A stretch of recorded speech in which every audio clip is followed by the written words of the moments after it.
నేను కొన్ని ఎగ్జాంపుల్ మాత్రం ఇస్తున్నా. 4.5 ఎకరాలు కాలువ పరంబోక్ తిరుతానూరులో తిరుపతి రూరల్ మండలం.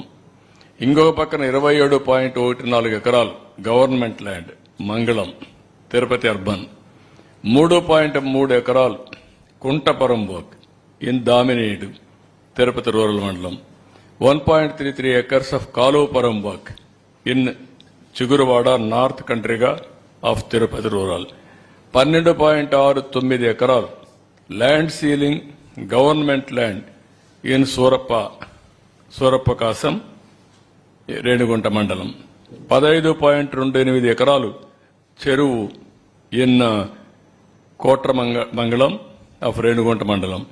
7.98 ఎకరాలు ఇది దుర్గ సముద్రం విలేజ్. ఇవన్నీ మీరు చూస్తే దేన్ని వదిలిపెట్టలేదు వీళ్ళు.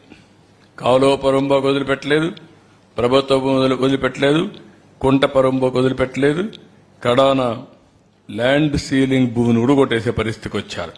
అన్నిటికీ ఏంటి 22A.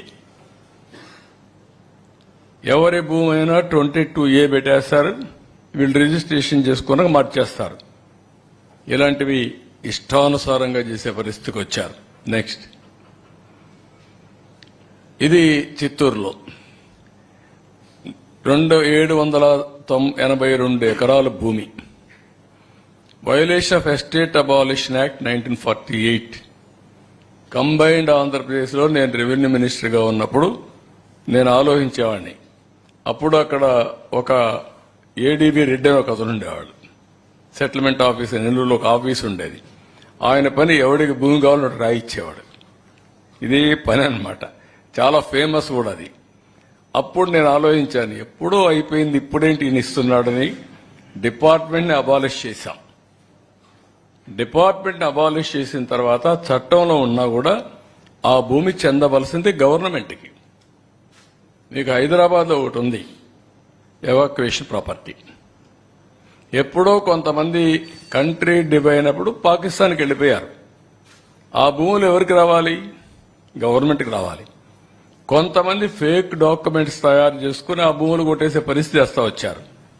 నేను ముఖ్యమంత్రి అవుతానని మీరు చాలా మంది చూస్తుంటారు. అప్పుడు బన్వర్లాల్ని ఒక ఐఏఎస్ ఆఫీసర్ని పెట్టా. అతను ఎక్కడ చూసినా ఒక బోర్డు పెట్టేవాడు, this land belongs to government, any trespass will be punish